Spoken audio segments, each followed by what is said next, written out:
A brand new California law will now ban private universities from considering an applicant's relationship to legacy alumni or donors. USC and Stanford among the top schools to admit children of alumni or donors. And Governor Gavin Newsom saying the move will even out the playing field and promote equal education opportunities. But does it really? For that, we welcome in founder of Lockwood College Prep, Andy Lockwood.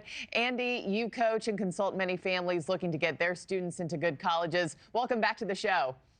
Thank you. Thanks for having me. Good morning. My first thought here, Andy, with this was how much will actually change, since I'm sure many kids with important big last names already don't require much discussion from admissions teams behind closed doors.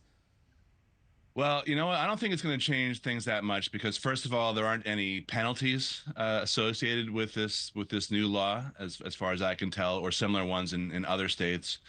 Second of all, I think the percentage of kids involved here who are legacies is roughly around 13 or 14% for USC and for Stanford. And third of all, just because you're a legacy doesn't mean you get rubber stamped in. I think, in my experience with my clients, that the vast majority of people who are legacies who get in are qualified. Mm-hmm.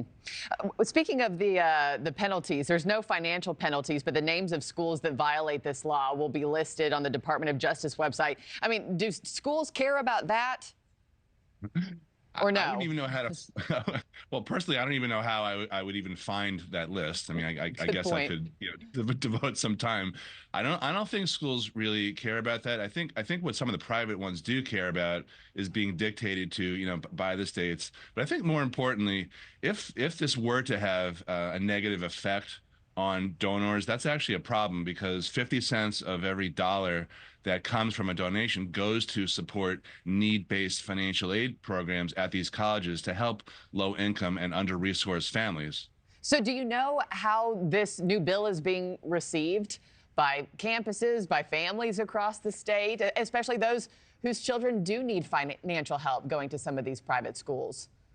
Well, I think in general, no one really knows about this story, so I'm glad you're covering it. I think for the people who do need aid, they don't really understand where the money comes from because they look at colleges like Stanford with billions in their endowments and they think, oh, they've got the money to give everyone free tuition, so why don't they do that? But these colleges are businesses and they have their own agendas and they have all sorts of overhead, so they need the money. The question is, will this bill and this law negatively affect their endowment? I don't really think so. Yeah, I'm curious if this was passed just to make a point, especially following the college admission scandals that you and I have talked about before right here on the show.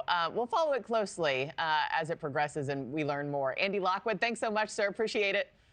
Thank you. Thanks for watching, everybody. Go to joinnn.com to find NewsNation on your television provider.